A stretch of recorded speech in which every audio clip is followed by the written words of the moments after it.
Hello students, आज हम लेके आए हैं PYQ series of electrochemistry chapter, जो कि 12th का चैप्टर है फिजिकल केमिस्ट्री का और बहुत ही इम्पोर्टेंट है।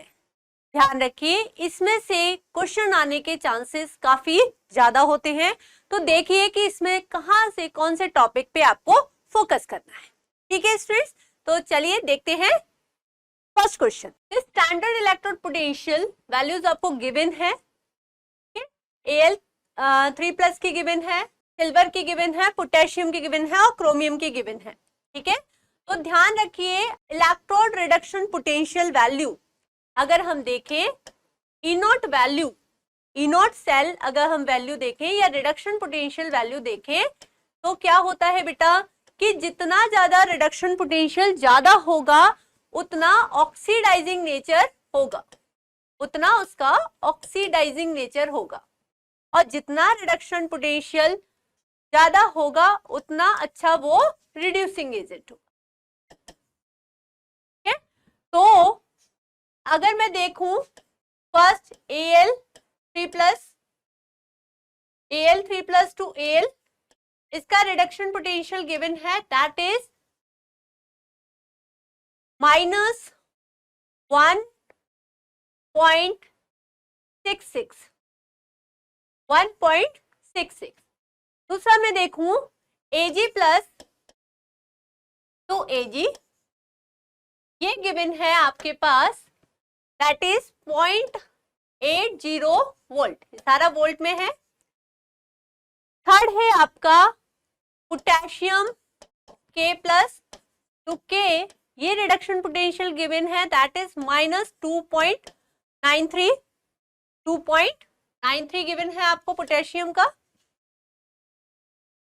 2.93। और फोर्थ है आपका chromium, that is Cr+3 to Cr is equals to, that is -0.74।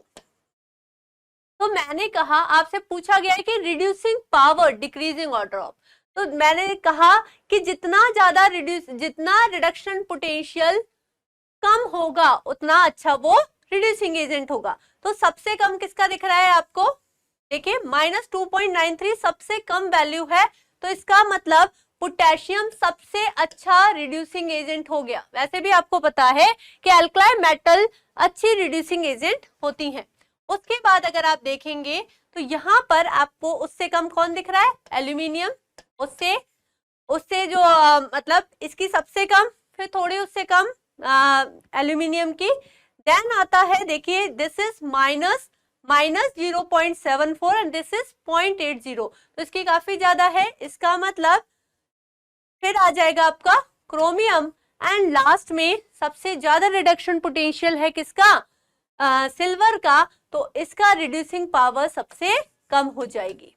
मतलब what is the order of reducing agent, like potassium, aluminium, chromium, then Ag, तो B will be your answer. तो क्या concept याद रखना है कि जितना रिडक्शन पोटेंशियल की वैल्यू कम होगी उतना अच्छा वो रिड्यूसिंग एजेंट होगा।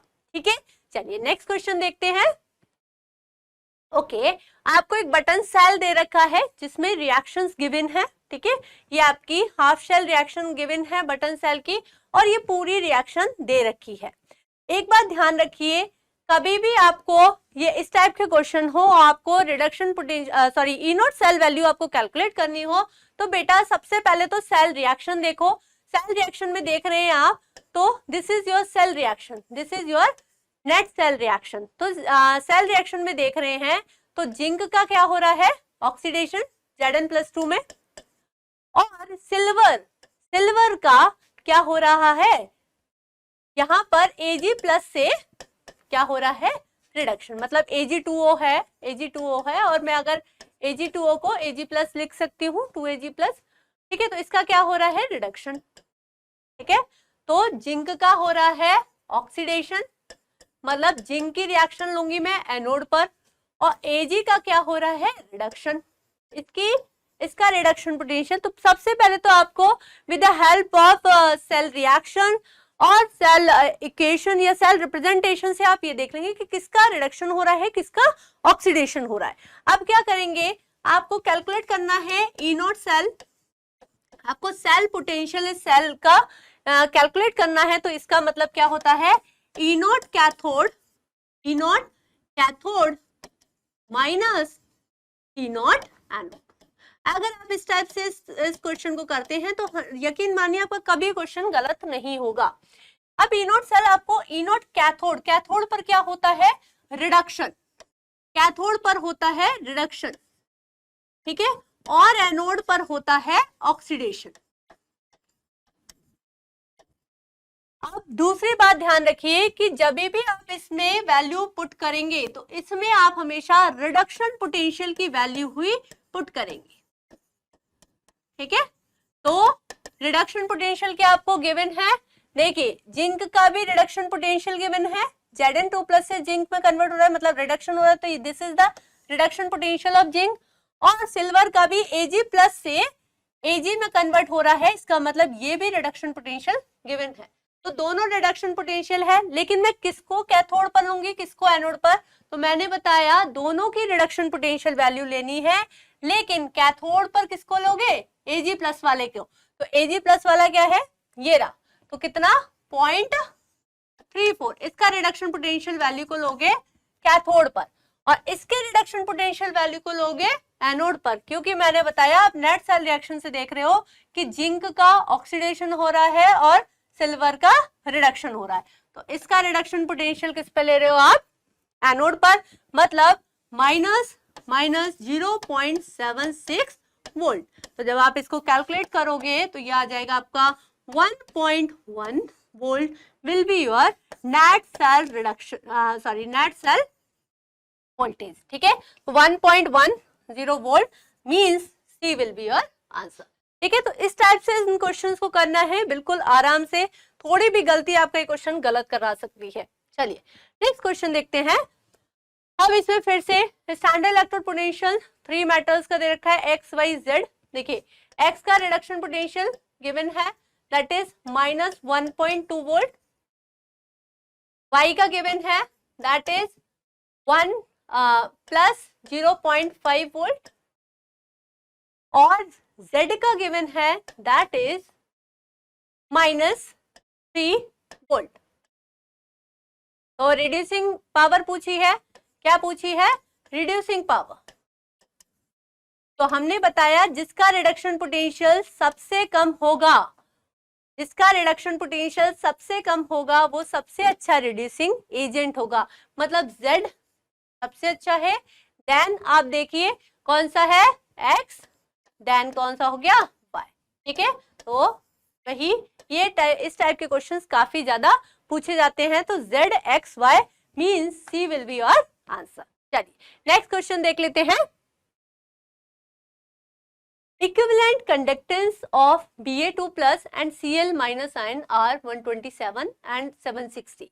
ओके, अगर मैं देखूं लैम्डा m इनफाइनाइट, ठीक है, is equal two of BaCl2, तो क्या हो जाएगा, that is lambda infinite of Ba2+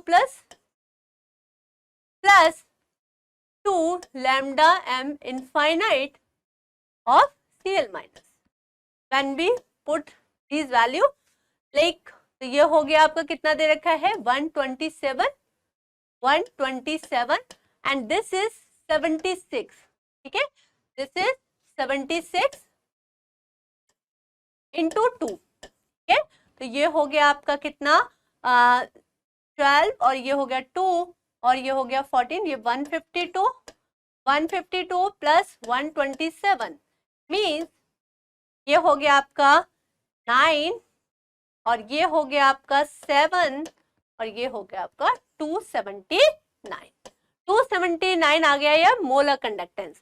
अगर मेरे से पूछा है इक्विवेलेंट कंडक्टेंस क्या होगा, तो ध्यान रखिए कि इक्विवेलेंट कंडक्टेंस, अगर इक्विवेलेंट कंडक्टेंस की मैं बात करूं तो एट इनफाइनाइट डाइल्यूशन मतलब इक्विवेलेंट कंडक्टेंस क्या होता है, आपको molar conductance upon N factor. अगर आप देखेंगे तो इसके लिए एन फैक्टर कितना होगा, दैट इज 2। ठीक है, तो ये हो गया आपका लैम्डा एम आ गया आपका 279/2, मतलब 139.5 विल बी योर आंसर। ठीक है, तो इस तरह से मोलर कंडक्टेंस और इक्विवेलेंट कंडक्टेंस का आपको रिलेशन पता होना चाहिए। ठीक है, तो इससे आपका क्वेश्चन सॉल्व हो जाएगा। चलिए नेक्स्ट क्वेश्चन। नेक्स्ट है electrode potential for the half cell, ये दो गिवन है। The EMF cell reaction of this is, ठीक है, तो ये आपको नेट सेल रिएक्शन दे रखी है। मैंने अभी बताया कि पहले ये देखो कि नेट सेल रिएक्शन में क्या हो रहा है। अगर आप देखेंगे, मैं यहाँ पर नेट सेल रिएक्शन लिख दे रही हूँ Fe2 plus Zn, it will give Zn2 plus Fe, means इसका क्या हो रहा है, रिडक्शन। तो इसका रिडक्शन पोटेंशियल मैं किस पे लूंगी, एट कैथोड पर, और इसका क्या हो रहा है, ऑक्सीडेशन। तो इसका रिडक्शन पोटेंशियल मैं किस पर लूंगी, एट एनोड, एट एनोड। ठीक है, तो हमने देख लिया कि कौन सा एनोड पर है, कौन सा कैथोड पर है। अब देखिए, क्या मेरे को ये दोनों रिडक्शन पोटेंशियल गिवन है, नहीं, मेरे को दे रखा है Zn से Zn2 प्लस, मतलब जो ये क्या दे रखा है, ऑक्सीडेशन पोटेंशियल E0 वैल्यू दे रखी है, दैट इज 0.76 वोल्ट। मुझे इसका रिडक्शन पोटेंशियल चाहिए, तो Zn प्लस 2 से Zn means reduction potential of half cell is minus 0.76 volt. ध्यान रखिए, अगर आपको रिडक्शन पोटेंशियल नहीं गिवन है तो आप रिडक्शन पोटेंशियल निकाल लीजिए। ठीक है, तो ये हो गया मेरा एक।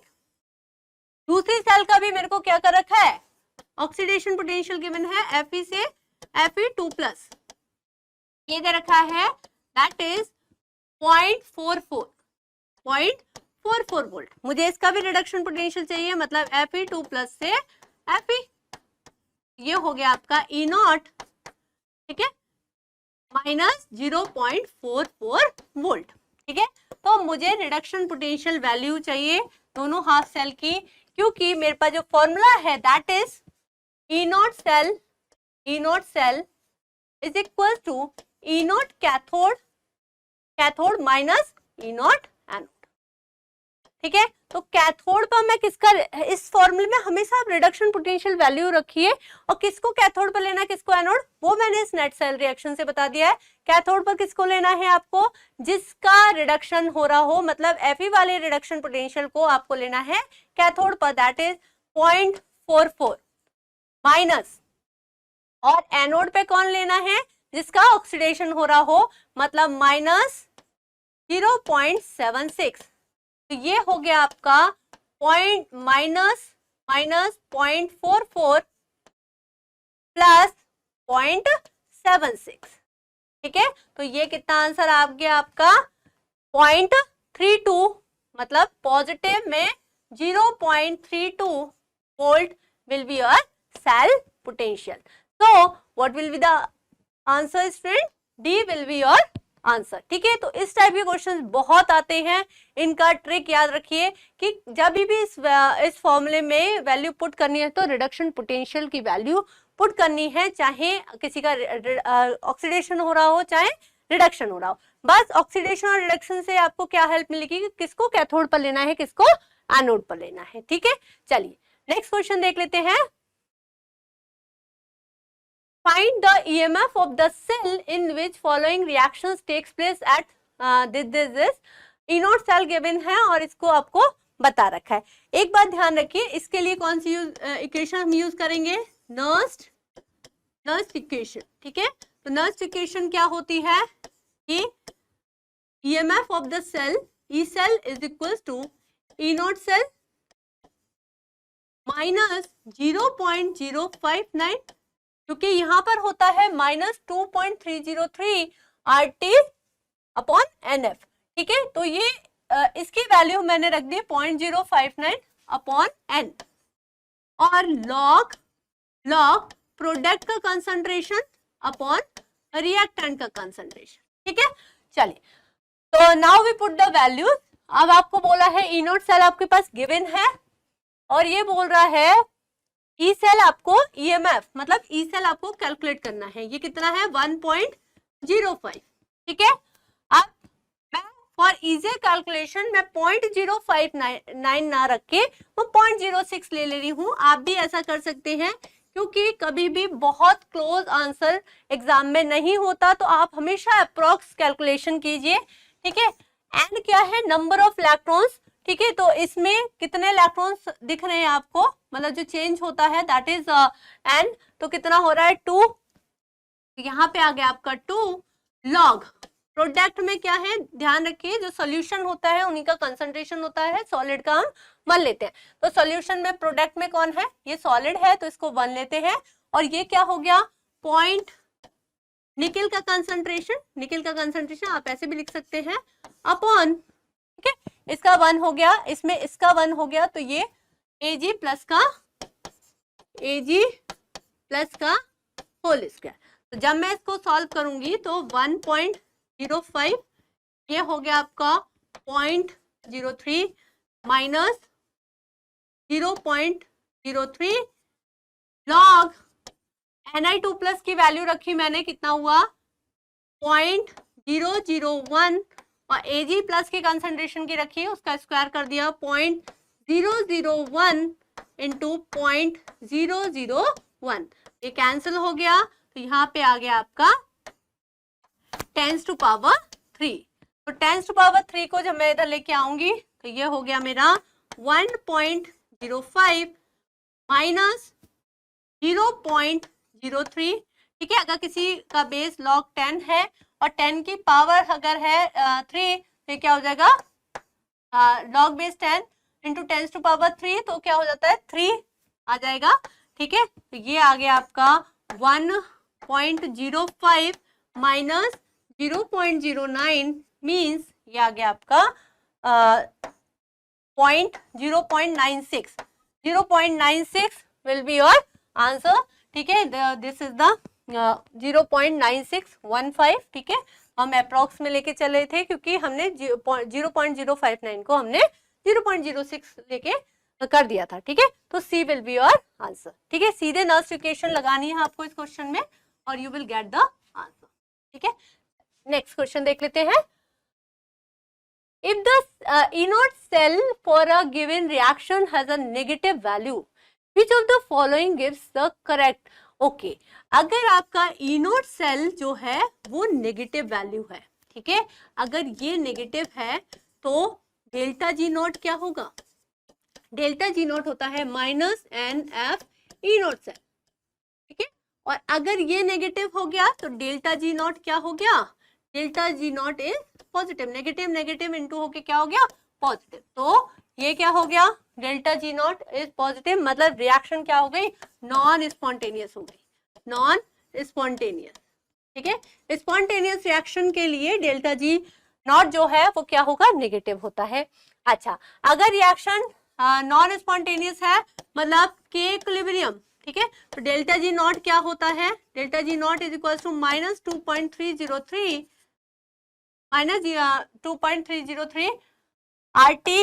RT ln के इक्विलिब्रियम, ठीक है, सॉरी लॉग के इक्विलिब्रियम।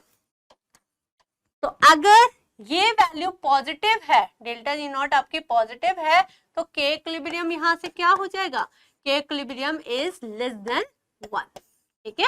तो मतलब ऑप्शन क्या हो गया, delta G not is greater than 1 and K equilibrium is less than 1 means A will be your answer, ठीक है। चलिए नेक्स्ट क्वेश्चन देखते हैं। ओके, आपको दो इक्वेशन गिवन है, that is Cu 2 plus 2 electron gives Cu, इसका E0 गिवन है दैट इज 0.337 वोल्ट, ओके। दूसरी रिएक्शन, दूसरी इक्वेशन गिवन है that is Cu 2 plus electron gives U plus, इसका भी आपको रिडक्शन पोटेंशियल गिवन है कितना, that is E0 is equal to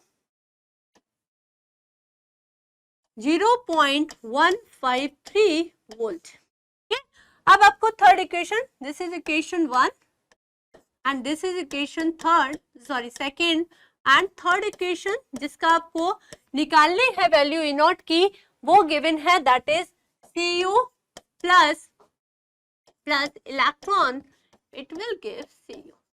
ठीक है, तो इसका ई नॉट आपको कैलकुलेट करना है। मैं इसे 3 मान लेती हूँ, इसे 2 मान लेती हूँ, इसे 1 मान लेती हूँ। ठीक है, ये आपको कैलकुलेट करना है। ध्यान रखिए फ्रेंड, कभी भी इस टाइप का क्वेश्चन आए आप डायरेक्ट ई नॉट वैल्यू को प्लस या माइनस नहीं कर सकते। ठीक है, क्यों? क्योंकि ये आपकी एडिटिव प्रॉपर्टी नहीं है। ठीक है, तो दिस इज इंटेंसिव प्रॉपर्टी।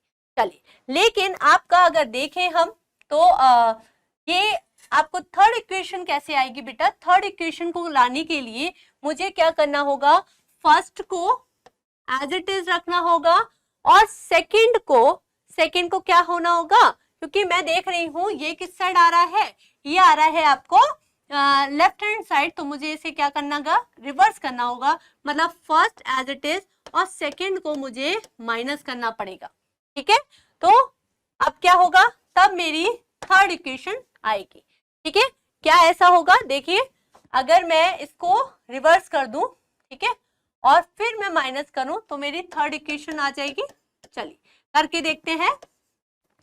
तो वन इक्वेशन को मैंने एज इट इज रखा, अगर मैं फर्स्ट को एज इट इज रखती हूँ और सेकेंड को रिवर्स कर दूं तो क्या होगा?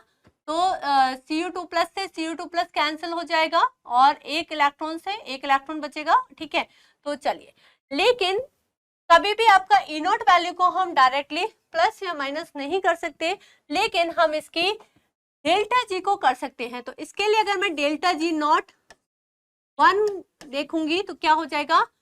माइनस, इसके लिए मैंने मान लिया डेल्टा जी नॉट 1, इसके लिए हो गया डेल्टा जी नॉट 2 और इसके लिए थर्ड के लिए हो गया डेल्टा जी नॉट 3। ठीक है, तो डेल्टा जी नॉट के रेस्पेक्ट में अगर मैं देखूं तो डेल्टा जी नॉट थर्ड मेरा कैसे आ सकता है? तो डेल्टा जी नॉट 1, ठीक है, माइनस डेल्टा जी नॉट 2। और डेल्टा जी नॉट क्या होता है आपको पता है? Minus N3F E not cell, ये हो जाएगा आपका minus NF E not cell 1 E not cell 3 और ये हो जाएगा आपका माइनस, और माइनस ऑलरेडी है तो minus N minus minus NF E not cell. ठीक है, इतना करने के बाद अब देखिए आपका F से F कैंसिल हो रहा है यहाँ पर। ठीक है, और क्या हो गया? अगर मैं इसको सॉल्व करूं तो मेरा आ गया minus N is number of electron जो ट्रांसफर हो रहे हैं, थर्ड में कितने हैं? 1, तो 1 इंटू F कैंसिल हो ही चुका है तो E not cell 3 is equals to, यहाँ पर N की वैल्यू अगर मैं इधर N 1 रख दे रही हूँ एंड 2 रख दे रही हूँ, तो वन इक्वेशन में N की वैल्यू कितनी है? 2, तो 2 मतलब यहाँ पे मैं माइनस ले रही हूँ, माइनस है यहाँ पर। ठीक है, माइनस 2, F कैंसिल हो गया, ई नोट सेल की वैल्यू कितनी है? 0.337। ठीक है, और यहाँ पर हो गया माइनस माइनस प्लस प्लस, और यहाँ पर N की वैल्यू सेकेंड इक्वेशन में कितनी है? इलेक्ट्रॉन 1 है तो 1 इंटू ई नॉट सेल की वैल्यू कितनी है? 0.153, 0.153। ठीक है, तो यहाँ पे हो गया 0.153। तो इस तरह से आप ई नॉट की वैल्यू जब कैलकुलेट करेंगे तो यहाँ पे आ गया minus E not cell 3 is equals to, यहाँ पे हो गया आपका 7×14 और यहाँ पे हो गया तो 3 और यहाँ पे हो गया 7 और यहाँ पे हो गया 6, तो यहाँ पे आ गया 0.674 माइनस के 0.674 माइनस 0.674। कैलकुलेशन इजी है, आप कर सकते हैं। प्लस का 0.153, जब इसमें से इसको आप माइनस करते हो तो माइनस में वैल्यू आएगी, that is minus 0.52 is equal to minus E not cell, E not cell third cell का ई नॉट सेल वैल्यू आ गया, दैट इज माइनस से माइनस कैंसिल हो गया, तो ये आ गया 0.52। ठीक है, तो ये इस तरह से आप कभी भी आपको 2-3 इक्वेशन गिवन हो, आप डायरेक्ट माइनस नहीं कर सकते ई नॉट सेल को, आपको उसको डेल्टा जी नॉट के टर्म में लाके तब आपको ये वैल्यू, तब आपको ये क्वेश्चन इस तरह से करना होगा। ठीक है, चलिए तो नेक्स्ट क्वेश्चन देख लेते हैं। The equilibrium constant for the reaction is, तो आपको एक रिएक्शन गिवन है Cu2Ag plus Cu2 plus 2Ag, इसमें ई नॉट सेल गिवन है।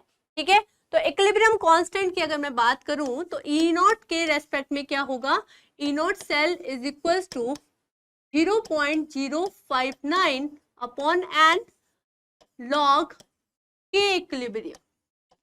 ठीक है, तो ई नॉट आपको गिवन है दैट इज 0.46। ठीक है, या ई नॉट सेल गिवन है, एन की वैल्यू कितना है, 2 चार्ज है, तो 2 चार्ज हो गया तो एन की वैल्यू क्या हो गया, चार्ज ट्रांसफर दैट इज 0.06 ले लेती हूँ मैं इसको, और यहाँ पे हो गया 2 log K equilibrium, log base 10 K equilibrium. ठीक है, मुझे इक्विलिब्रियम कांस्टेंट की वैल्यू निकालनी है, तो यहाँ पे हो गया आपका 0.03, तो log K equilibrium, log base 10 K equilibrium is equal to 0.46 upon 0.03। ठीक है, तो ये आ गया आपका कितना, 3 हो गया 15 पॉइंट कुछ आएगा, मतलब लॉग ऑफ 15। तो लॉग ऑफ 15 का अगर आप एंटी लॉग लेंगे, ठीक है, अगर के इक्विलिब्रियम निकालेंगे तो anti log of 15 point something होगा। ठीक है, जो भी आपकी वैल्यू आए, तो 15 पॉइंट समथिंग, तो एंटी लॉग ऑफ 15 क्या हो जाएगा, मतलब ये 10 टू पावर। तो आपको कभी भी इस तरीके का एंटी लॉग में दे रखा हो तो आप 10 टू पावर देख लीजिए, जो भी आपका anti log of this, suppose आपका आ जाए कि एंटी लॉग ऑफ 20, तो आपका 10 टू पावर 20 हो जाएगा। ठीक है, तो इस तरह से कौन से ऑप्शन में antilog of 15 is equal to 10 to power 15 answer हो जाएगा। अब आपका कुछ भी हो तो आप देख रहे हैं 10 टू पावर 10 है नहीं किसी में, 10 टू पावर 15 एक ही ऑप्शन में है। ठीक है, तो स्टूडेंट ध्यान रखिए, एंटी लॉग की कभी आपको वैल्यू पूरी नहीं पूछेगा, वो एग्जैक्ट वैल्यू आपको पावर से ही पता चल जाएगा कि अगर एंटी लॉग ऑफ 15 है तो मतलब 10 टू पावर 15 होगा उसका एंटी लॉग। ठीक है, तो आंसर इज सी। चलिए, E not cell for the reaction is this. ठीक है, the equilibrium constant for the reaction Zn+2, same question है। ठीक है, तो इसमें भी आपसे केवल पावर पूछी है, तो ये आपका E not cell is equal to 0.059 upon N log K equilibrium. ठीक है, तो ई नॉट सेल गिवन है कितना आपको, 1.10 इज इक्वल टू, इसको मैंने फिर से 0.06 लिख लिया, और n कितना है, 2 इलेक्ट्रॉन का ही ट्रांसफर हो रहा है, मतलब 2 लॉग के इक्विलिब्रियम। ठीक है, तो ये आ गया आपका 0.03 means log K equilibrium is equal to 1.10 upon 0.03। ये हो गया आपका, ये भी आ गया आपका 100, तो ये आ गया आपका 3 को जब आप इससे 110 को डिवाइड देंगे तो ये आ गया आपका 37। तो लॉग ऑफ के इक्विलिब्रियम मींस के इक्विलिब्रियम की अगर आप वैल्यू निकालोगे तो anti log of 37, anti log of 37 क्या हो जाएगा, तो के इक्विलिब्रियम अगर आप एंटी लॉग की, मैंने अभी आपको बताया था कि के इक्विलिब्रियम की वैल्यू क्या हो जाएगी, दैट इज 10 टू पावर 37। ठीक है, प्लस के 30।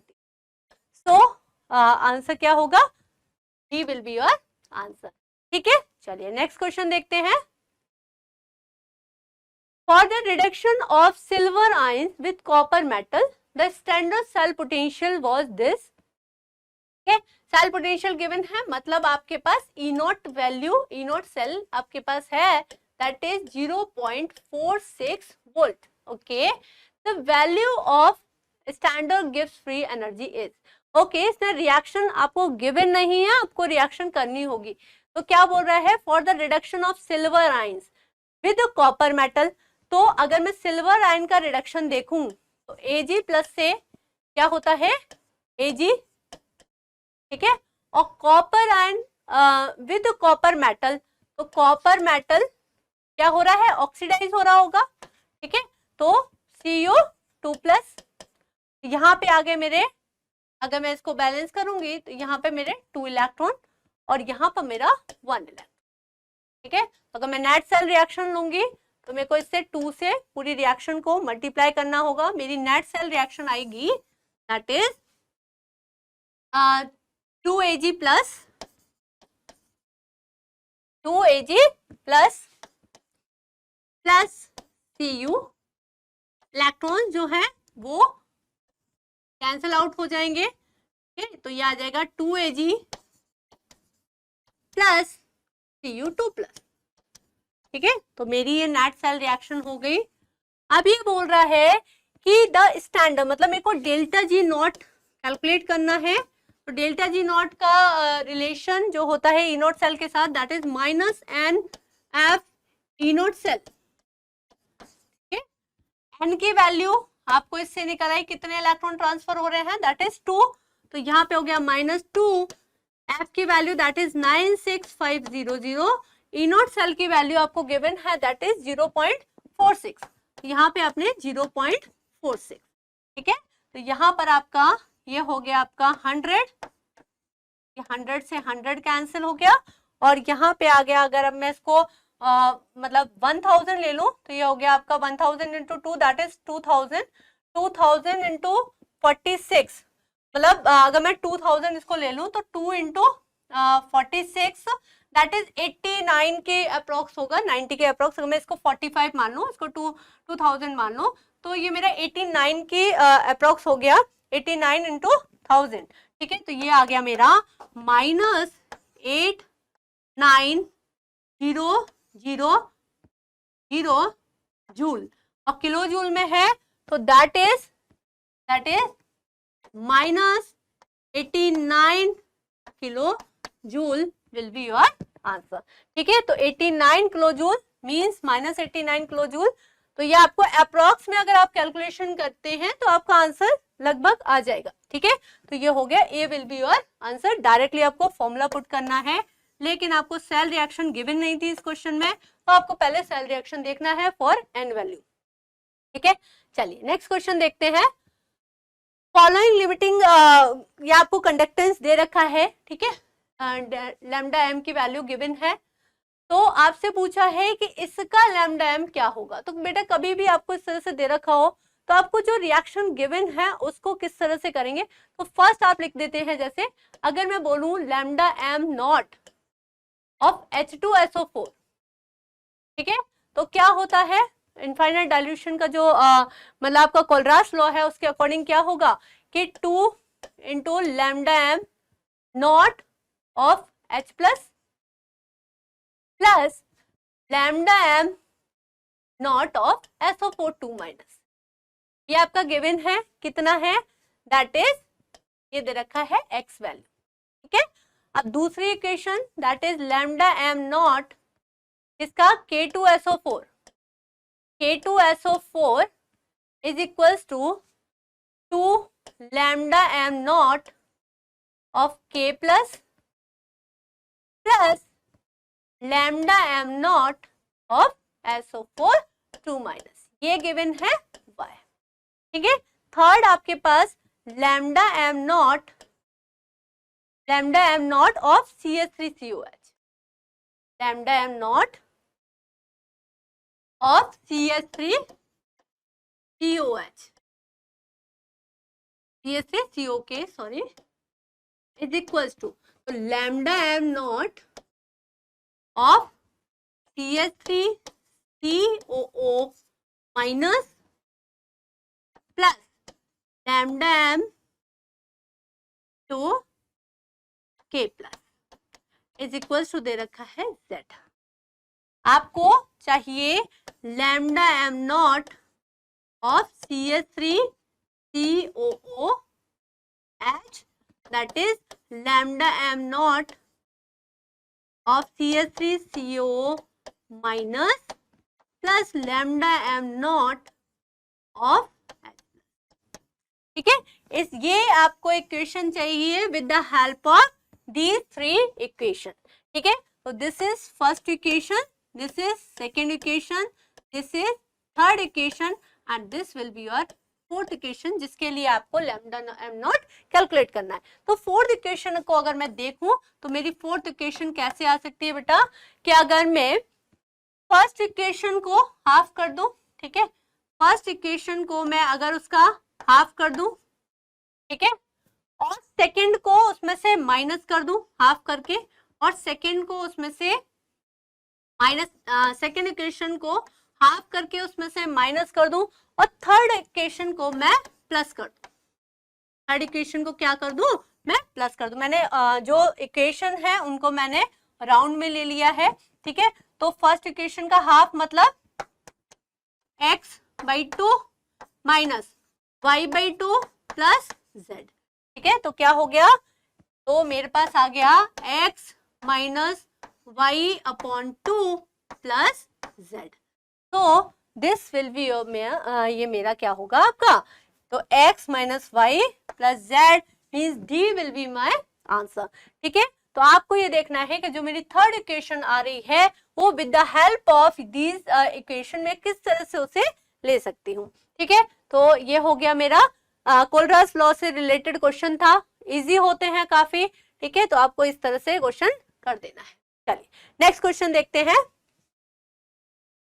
The molar conductivity of 0.5 molar, तो ये आपको मोलैरिटी गिवन है, first of all concentration given है, दैट इज 0.5 मोल पर डेसीमीटर क्यूब, या फिर डेसीमीटर क्यूब को हम लीटर भी बोलते हैं। ठीक है, तो दिस इज मोल पर लीटर। ओके, अब ये दे रखा है और आपको दे रखा है with electrolytic molar conductivity given है। मोलर कंडक्टिविटी मतलब K की वैल्यू गिवन है, that is 5.76 into 10⁻³ siemens centimetre inverse, siemens centimetre inverse. ठीक है, आपसे पूछा है कि इलेक्ट्रोलाइटिक कंडक्टिविटी ऑफ, सॉरी आपको इलेक्ट्रोलाइटिक कंडक्टिविटी गिवन है और दिस इज K क्या है आपका, electrolytic conductivity, conductivity of cell. ठीक है, और आपसे मोलर कंडक्टिविटी पूछा गया है, मतलब आपसे लैम्डा m आपको क्वेश्चन में पूछा गया है।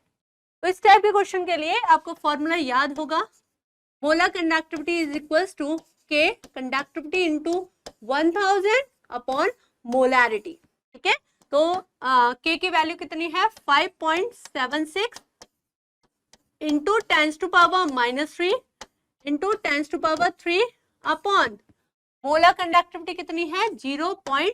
ठीक है, तो ये आपका कैंसल आउट हो गया, ये आ गया आपका 100 और ये आ गया आपका 10। ठीक है, तो कितना आ गया आपका, दिस इज, ये हो गया तो 50 और ये 500। ठीक है, तो ये आ गया लगभग आपका 11 पॉइंट कुछ आएगा आंसर, तो दैट इज, ठीक है, तो 11 पॉइंट, ठीक है, 5 से आप जब इसे 50 हो गया, ये 50 मतलब 576 डिवाइडेड बाय 50, तो ये आपका 11 पॉइंट समथिंग आएगा। ठीक है, तो B will be your answer. ठीक है, put the value and get the answer. NEET में देखिए आपको फॉर्मूलाज पे बेटा बहुत ध्यान देना है। अगर आपको फिजिकल केमिस्ट्री में फॉर्मूलाज आते हैं तो आप इजीली हर क्वेश्चन को इजीली कर सकते हैं। ठीक है, चलिए next question, molar conductivities eight infinite dilution of NaCl, HCl, CH3CONA given is this and respectively lambda m naught for CH3COH। आपके पास क्या क्या गिवन है, सबसे पहले molar conductivity of NaCl given है। ठीक है, तो ये हो गया आपका lambda m infinite of Na plus lambda m infinite of Cl minus, इसकी गिवन है कितनी, इसकी वैल्यू है दैट इज 126.4, ठीक है। यूनिट आपकी सबकी दे रखी है that is centimetre mole inverse, ठीक है। साइमन सेंटीमीटर, यूनिट में यहाँ पे लिख दे रही हूँ साइमन सेंटीमीटर मोल इनवर्स, ठीक है। आप lambda M naught infinite, lambda M naught infinite, ये किसका दे रखा है, lambda M infinite of HCl, HCl का गिवन है आपके पास is equals to lambda M infinite of H plus plus lambda M infinite of Cl minus is equals to कितना गिवन है ये, that is 425.9, 425.9 siemens centimetre mole inverse, ठीक है। अब थर्ड है आपके पास that is CH3CO, lambda M infinite of CH3COO Na, ठीक है।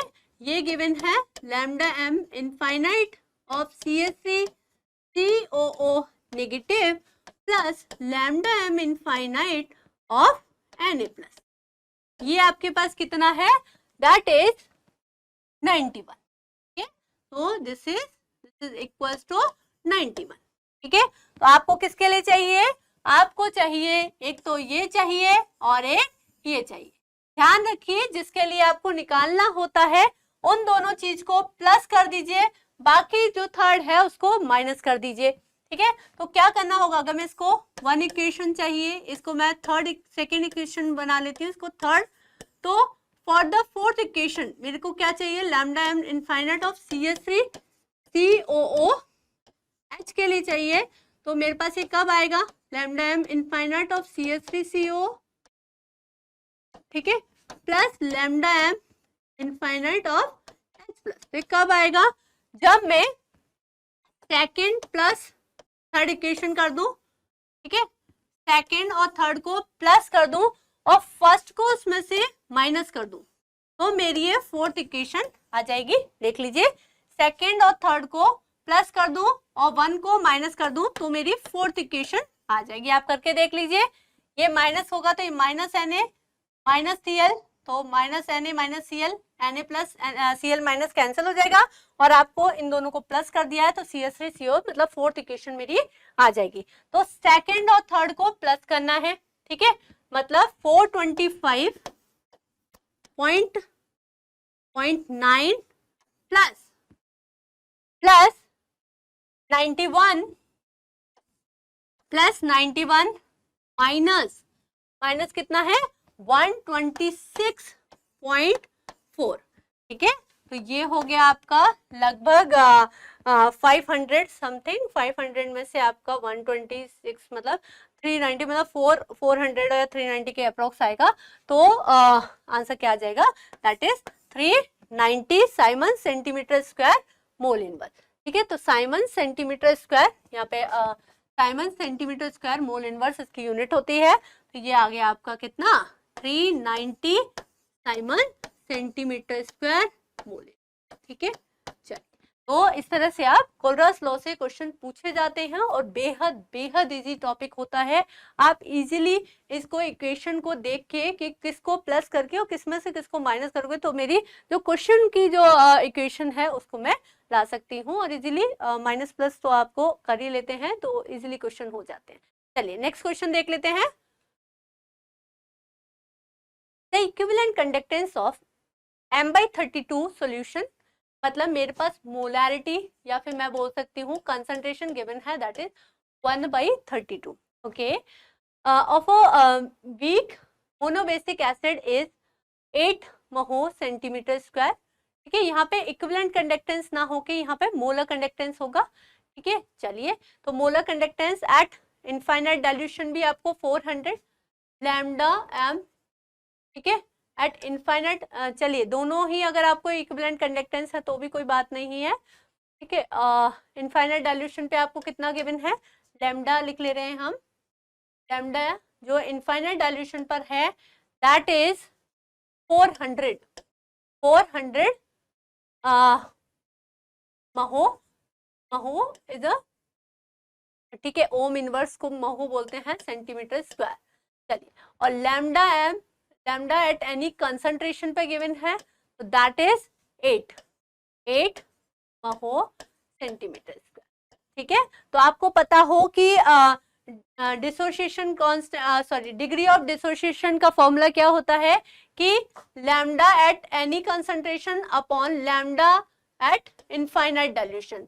तो lambda at any concentration that is 8 upon 400 means 0.02। ठीक है, तो ये आ गया आपका 0.02। आपसे क्या पूछा है, डिसोसिएशन कांस्टेंट मतलब Ka की वैल्यू पूछी है, तो Ka की वैल्यू क्या होती है, C अल्फा स्क्वायर। तो C मतलब क्या है कि कंसंट्रेशन जो आपको 132 गिवन है, और ये हो गया अल्फा, अल्फा कितना है 0.02। ठीक है, इसका स्क्वायर है तो 0.02, तो ये हो गया आपका ये आ गया आपका 10 टू पावर 4, और ये हो गया आपका 4 8 जा 1 अपॉन 8 इंटू 10 टू पावर 4, तो ये आ गया आपका मतलब 0.125 इंटू 10 टू पावर -4। ठीक है, 0.125 इंटू 10 टू पावर -4। ठीक है, सिंपल सी कैलकुलेशन है, मैंने केवल वैल्यू रखी है, मतलब 1.25, इसको हम ये भी लिख सकते हैं 1.25 into 10 to power -5 will be your answer. इसको आप राउंड आपको इस तरह से कर सकते हैं, 1.25 into 10 to power -5 will be your answer. सबसे पहले आपको डिग्री ऑफ डिसोसिएशन निकालना है अल्फा, देन आपको डिसोसिएशन कांस्टेंट पूछा है, तो Ka is equal to C alpha square. C की वैल्यू आपको 132 गिवन है, अल्फा की आपने वैल्यू यहाँ से रख दी, तो अल्फा स्क्वायर है, तो आप जब इसको कैलकुलेट करेंगे तो आ जाएगा 1.25। ठीक है स्टूडेंट, तो इस तरह से क्वेश्चंस भी पूछे जाते हैं। नेक्स्ट क्वेश्चन देख लेते हैं हम। Okay, Kohlrausch law states that at, तो आपको कभी कभी हो सकता है कोलरास लॉ का न्यूमेरिकल ना आगे, वो आपसे उसकी थ्योरी से रिलेटेड क्वेश्चन पूछ ले। तो कोलरास लॉ पहली बात तो क्या होता है, एट इनफाइनाइट डाइल्यूशन होता है। आप देख रहे हैं लैम्डा की वैल्यू एट इनफाइनाइट डाइल्यूशन, तो पहला तो ये देखिए कि इनफाइनाइट वर्ड कहाँ लगा हुआ है, मतलब दिस इज फाइनाइट, तो ये तो बिल्कुल ही गलत हो गया, फाइनाइट तो है ही नहीं। अच्छा, तो इसमें क्या होता है कि वो ये कहता है कि चाहे वो वीक इलेक्ट्रोलाइट हो चाहे स्ट्रॉन्ग इलेक्ट्रोलाइट हो, ठीक है, हर आयन अपना कंट्रीब्यूशन देता है इन मोलर कंडक्टिविटी। ठीक है, तो at infinite dilution each ion makes a definite contribution to conductance of an electrolyte whatever be the nature of the ion of the electrolyte. मतलब वो हमेशा अपना, कोई भी आयन है चाहे उसका नेचर कोई भी हो, चाहे वो वीक से आया हो चाहे वो स्ट्रॉन्ग से आया हो, वो इनफाइनाइट डाइल्यूशन पर अपना जो है कंट्रीब्यूशन देता है टू द कंडक्टेंस, कंडक्टेंस को जो है इनफाइनाइट डाइल्यूशन पर अपना कंट्रीब्यूशन देता है। तो ये हो गया infinite dilution each and makes a definite contribution to equivalent. ध्यान रखिए इक्विवेलेंट कंडक्टेंस में कंट्रीब्यूशन ना देकर वो कंडक्टेंस में, मोलर कंडक्टिविटी में देता है। तो आंसर क्या हो गया, A will be your answer. Third तो हमने बोल ही दिया कि फाइनाइट डाइल्यूशन, डी भी देख लेते हैं, infinite dilution each and makes a definite contribution to equivalent conduction of electrolyte depending upon the, देखिए डिपेंड तो करता ही नहीं है नेचर पर, ठीक है, तो independent of nature of the electrolyte, तो ए विल बी योर आंसर। ठीक है, चलिए नेक्स्ट क्वेश्चन देखते हैं। On heating one end of piece of metal the other hand becomes hot because of. आपने देखा होगा जब घर में आप चपाती वगैरह कुछ सेकते हैं, वो मेटल का है, ठीक है, तो अगर थोड़ा सा आप पास से करते हैं तो देखते हैं वो जो है वो काफी ज्यादा गर्म होता जाता है। तो गर्म क्यों हो रहा है, क्योंकि वहां पर इलेक्ट्रॉन्स का फ्लो होता है।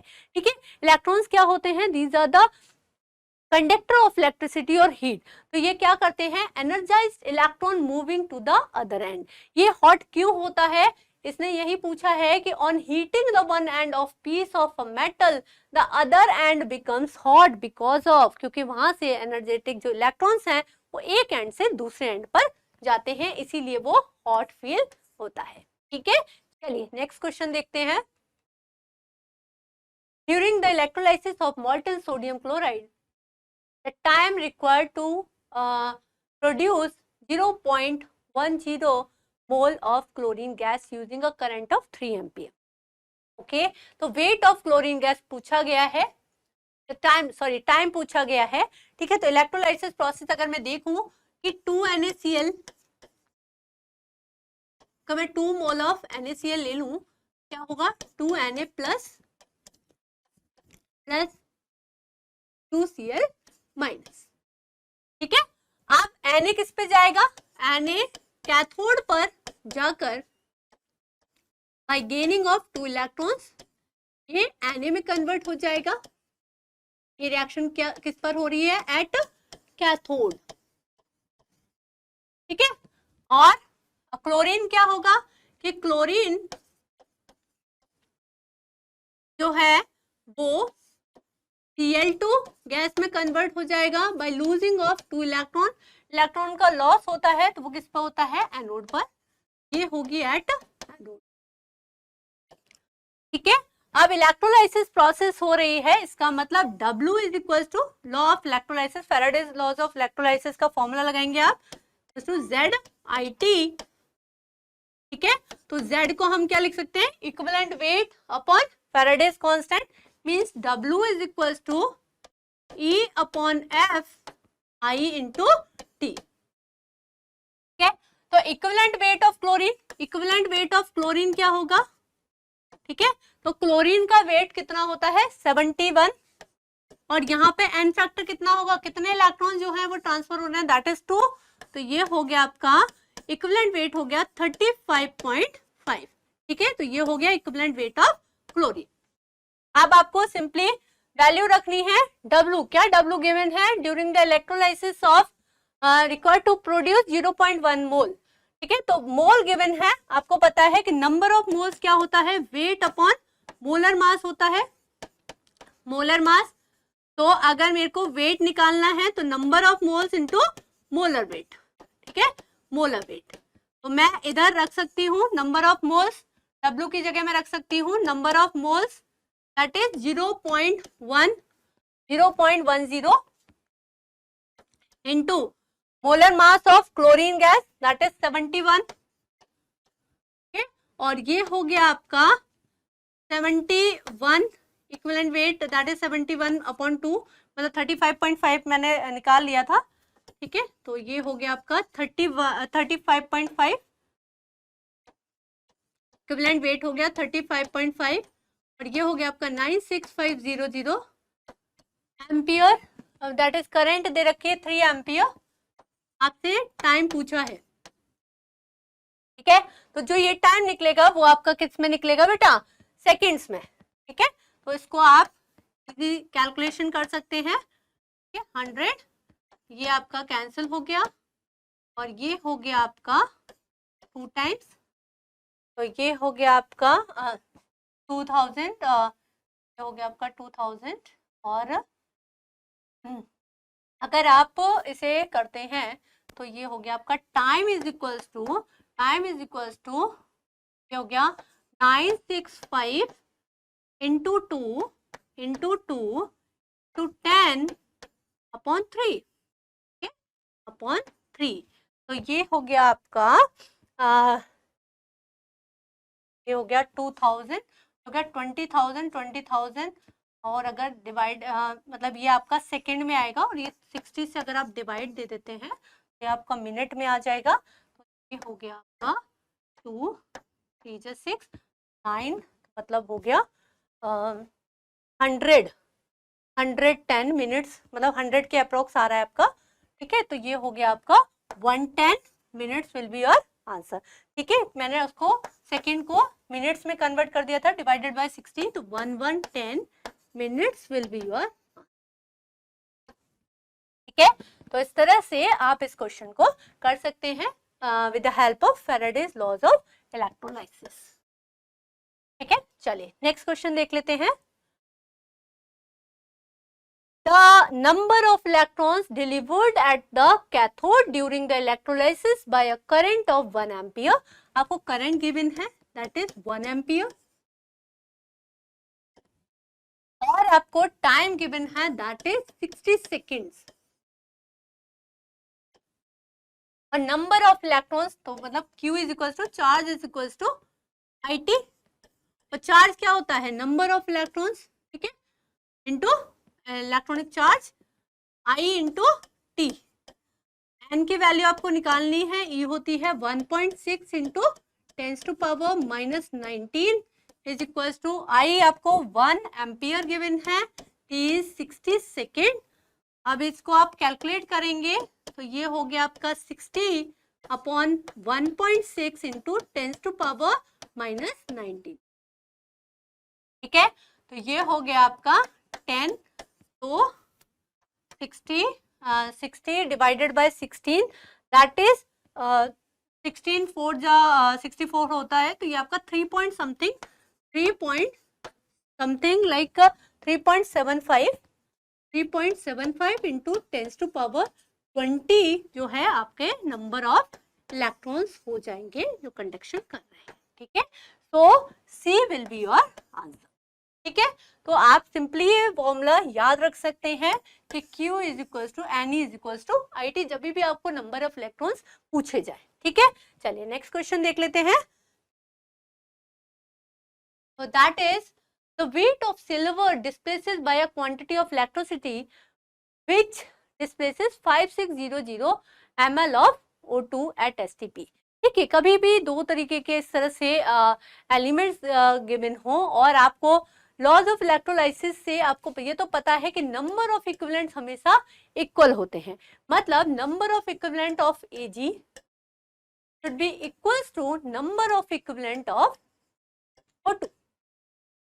और नंबर ऑफ इक्विवेलेंट क्या होता है, weight of Ag upon equivalent weight of Ag is equals to weight of oxygen upon equivalent weight of oxygen. तो क्या मेरे पास, मुझे इक्विवेलेंट वेट ऑफ ऑक्सीजन तो पता रहता है कितना होता है 8। अब मुझे वेट ऑफ ऑक्सीजन मुझे निकालना है, तो क्या मुझे, मैंने अभी बताया था कि वेट इज इक्वल्स टू क्या होता है, नंबर ऑफ मोल्स इनटू आपका मोलर मास, ठीक है, मोलर वेट या molar mass. Number of moles कैसे निकालोगे, आपको वॉल्यूम गिवन है एट एसटीपी पर, मतलब 5600 अपॉन 22400, ठीक है, इनटू 32। तो ये हो गया आपका 56 को आप 4 और ये आ गया आपका 8। तो आपका वेट ऑफ ऑक्सीजन यहां से आपने निकाल दिया कि वेट ऑफ ऑक्सीजन कितना है, दैट इज 8, ठीक है। और इक्विवेलेंट वेट भी कितना होता है 8। और वेट ऑफ Ag आपसे पूछा गया है, इक्विवेलेंट वेट ऑफ Ag कितना होता है, molecular weight divided by valency कितनी होती है 1, तो ये हो गया 108, ठीक है। तो वेट ऑफ Ag कितना आ गया, weight of Ag deposited is equals to 108 gram. तो this will be your 108, okay. तो आंसर इज डी, ठीक है। तो नंबर ऑफ इक्विवेलेंट्स केवल आपको इक्वल करने थे दोनों के, ठीक है, जो कि आपका फैराडेज का सेकंड लॉ है, वही उसी के बेसिस पर ये क्वेश्चन हुआ है। चलिए नेक्स्ट क्वेश्चन देखते हैं।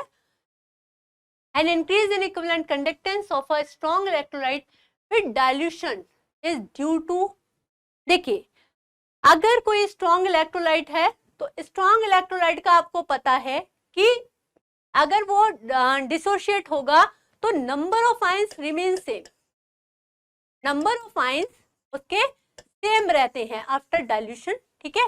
ऐसा नहीं कि डाइल्यूशन करने पर उसके नंबर ऑफ आयंस जो है वो इंक्रीज हो जाते हैं, ठीक है। तो नंबर ऑफ आयंस तो सेम रहते हैं, लेकिन उनकी जो मोबिलिटी है, ठीक है, मोबिलिटी ऑफ आयंस जो है वो इंक्रीज हो जाती है, मोबिलिटी ऑफ आयंस इंक्रीज हो जाती है, जिसकी वजह से इक्विवेलेंट कंडक्टेंस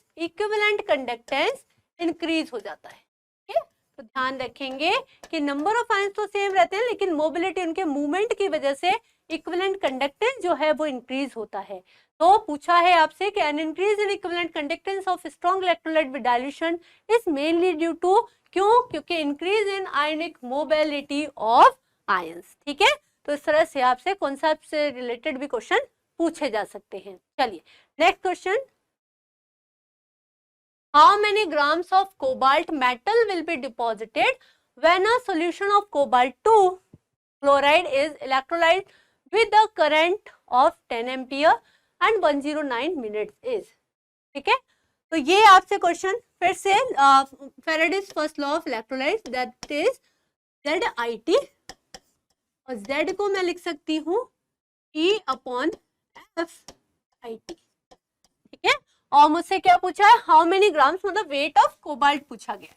अच्छा CuCl2 है तो कोबाल्ट पर कितना चार्ज हो गया 2+, मतलब कोबाल्ट का एन फैक्टर कितना हो जाएगा 2, तो weight is equals to equivalent weight of cobalt, तो इक्विवेलेंट वेट ऑफ कोबाल्ट कितना होगा, equivalent weight of cobalt 2+ that is molar weight कितना है 59/2। ठीक है, मैं इजी कैलकुलेशन के लिए मैं 59 को अपने लिए 60 भी रख सकती हूँ। ठीक है, तो E कितना हो गया 59/2 और F कितना है 96500। आई 10 एम्पियर करंट है, 10 एम्पियर करंट है, और T कितना है दैट इज 109 मिनट्स। ध्यान रखिए टाइम जो है आपका 109 मिनट्स है, तो मिनट्स को सेकंड में चेंज करना ना भूलिए, दैट इज इंटू 60, तो ये हो गया आपका 10 × 109 × 60। ठीक है, तो इस तरह से आप ये वैल्यू कैंसिल हो गया। ठीक है, अब यहाँ से आप 2 ये 3 से कैंसिल हो गया, ये आप 60 ही लेके चल सकते हैं। ठीक है, और ये आपका हो गया 3, और 3 से आप को जब 3 3 9 और 3 2 6 और 3 1 3, तो ये हो गया आपका ये। ठीक है, आप क्या निकालना है, आपको वेट निकालना है, तो ये हो गया आपका, ये आपने अप्रोक्स मान लिया कि ये 3 टाइम्स और 3, इसको अगर मैं 59 को 60 मान लो तो 3 2 मतलब 20 टाइम्स मैं इसको कैंसिल कर सकती हूँ, तो वेट कितना आ गया, वेट आ गया 20 अप्रोक्स 20 ग्राम। ठीक है, तो वेट आ गया 20, B will be your answer. ठीक है, मैंने क्या किया है, मैंने इसको अप्रोक्स लेके इसको कट कर दिया है। ठीक है, 109 को 321 से आप अपनी कैलकुलेशन को हमेशा अप्रोक्स से कीजिए, तो आपका क्वेश्चन क्या है जल्दी हो जाएगा इन एग्जाम्स। ठीक है, तो B will be your answer. चलिए स्टूडेंट, मैं बार बार आपको बोल रही हूँ कि फिजिकल केमिस्ट्री में आप अप्रोक्स कैलकुलेशन करके चलिए। मैंने 59 को ही 60 मान लिया है, क्योंकि मैंने यहाँ पर थोड़ा सा उसको 109 मैंने देखा कि 3 टाइम्स जा सकता है अप्रोक्स, तो इस तरह से आप कर सकते हैं। चलिए नेक्स्ट देख लेते हैं, When CuSO4 is electrolyzed using platinum electrode, तो प्रोडक्ट कहाँ पर जाके जो है वो डिपॉजिट होंगे। ठीक है, तो कॉपर सल्फेट का आप इलेक्ट्रोलाइसिस करा रहे हैं। ठीक है, तो जब भी आप एक्वस, अच्छा प्लेटिनियम इलेक्ट्रोड है तो इनर्ट इलेक्ट्रोड है, तो इलेक्ट्रोड का कोई फर्क नहीं पड़ेगा। यहाँ पे कॉपर सल्फेट किस में ब्रेक होगा, Cu2+ SO4 2-। ठीक है, आप जब एक्वस कॉपर सल्फेट होगा तो उसमें वाटर भी होगा, नहीं भी दे रखा हो तो आप एक्वस ही लेके चलना, क्योंकि यहाँ पर ऑक्सीजन भी ऑप्शन में आपको गिवन है। ठीक है, तो वाटर को H+ और OH-। ठीक है, तो देखो बेटा केटायन आपके 2 टाइप के हो गए, कौन सा केटायन जाता है, कौन सा मेटल जाता है जिसका रिडक्शन पोटेंशियल ज्यादा होता है, और हमें पता है कि कॉपर का रिडक्शन पोटेंशियल ज्यादा है, तो कैथोड पर कौन जाएगा, at cathode copper 2+ is converted into copper. ठीक है, तो कैथोड पर रिएक्शन होगी, ये नहीं जाएगा क्योंकि इसका रिडक्शन पोटेंशियल कम है। ठीक है, अब देखते हैं इन दोनों में कौन जाएगा। इन दोनों में तो हमें पता है कि जिसका ऑक्सीडेशन पोटेंशियल ज्यादा होगा, तो ध्यान रखिए OH- आयन का ऑक्सीडेशन पोटेंशियल ज्यादा होता है, तो वो जाएगा एनोड पर। तो एनोड पर रिएक्शन क्या होगी, OH- तो वाटर में देखें तो OH- को इस तरह से water plus oxygen plus electron, ठीक है, प्लस इलेक्ट्रॉन, तो ये 4 इलेक्ट्रॉन आपके, ठीक है, तो ये 2s2 ये O2, तो आपको क्या मिल रहा है, तो एनोड पर मिल रहा है आपको ऑक्सीजन, ठीक है, क्योंकि ये आपका न्यूट्रलाइज हो रहा है एट एनोड पर OH माइनस, और इधर हो रहा है रिडक्शन, मतलब कॉपर का हो रहा है रिडक्शन, तो कॉपर आपको कहाँ पे मिल रहा है, एट कैथोड पर। तो यही पूछ रहा है कि कॉपर सल्फेट का अगर आप कर रहे हैं इलेक्ट्रोलाइसिस तो क्या क्या मिलेगा आपको और कहाँ मिलेगा, ठीक है, तो copper is liberated at cathode, yes this is correct, but sulphur is at anode, नहीं, सल्फर पे वो एनोड पे क्या मिल रहा है, ऑक्सीजन मिल रहा है। चलिए दूसरा ऑप्शन देख लेते हैं, copper is liberated at cathode, yes ये करेक्ट है, but and oxygen at anode, yes this option is correct. Third option sulphur is liberated at cathode, नहीं बिल्कुल गलत है। Fourth option is oxygen is liberated, तो आपका आंसर क्या हो गया, आंसर इज बी, ठीक है। तो इस टाइप से आपको इलेक्ट्रोलाइसिस से इस टाइप के क्वेश्चंस भी आते हैं, तो ध्यान रखिए। चलिए नेक्स्ट क्वेश्चन देखते हैं, efficiency of fuel is given by, ठीक है, एफिशिएंसी क्या होती है, एफिशिएंसी जिसे हम ईटा से रिप्रेजेंट करते हैं, ईटा से अगर परसेंटेज होगा तो 100 हो जाता है, दैट इज यूजफुल एनर्जी, कोई भी यूजफुल एनर्जी हो, ठीक है, अपॉन डेल्टा एच, तो useful energy that is gives free energy, delta G upon delta H is efficiency of fuel cell, ठीक है। तो ये आपसे कभी कभी एक बार फॉर्मूला पूछा गया है, कभी आपसे इससे क्वेश्चन से भी पूछ सकता है, तो याद रखिएगा कि this is the formula of efficiency. चलिए नेक्स्ट क्वेश्चन देख लेते हैं, zinc can be coated on iron, ठीक है, this process known as galvanisation, इसे गैल्वेनाइजेशन कहते हैं, कि जिंक को, सपोज ये आयरन है तो जिंक को हम इस पे कोट कर सकते हैं, ठीक है, लेकिन आप सोचो कि जिंक पर आयरन को कर दें, ठीक है, आयरन पर जिंक को कोट किया जाता है, that process is known as galvanisation, लेकिन आप सोचो कि जिंक पर आयरन को कोट कर दें, तो दिस इज नॉट पॉसिबल। क्यों नहीं होता बेटा, कि जो जिंक का रिडक्शन पोटेंशियल है, जिंक का रिडक्शन पोटेंशियल है वो होता है बहुत नेगेटिव होता है, बहुत कम होता है, मतलब 0.76 होता है, जबकि आयरन का जो रिडक्शन पोटेंशियल है दैट इज Fe2+2 Fe, ये क्या होता है, -0.44 वोल्ट, ठीक है।